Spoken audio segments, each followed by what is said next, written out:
Salamat guys, nakalulpot gyapon sa maupay nga lawas. Nakalulpot gyapon kami. Ala, so time check. Time check na ng oras na.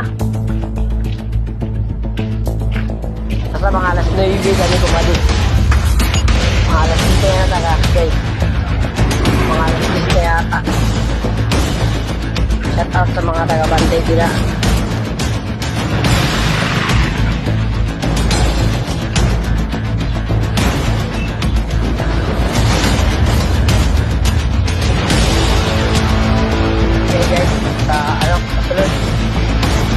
Paitong na kami na. Kada mong dito. Nagdala po kami na. Pinterline din namin guys. Ay, matawag dito. Stress.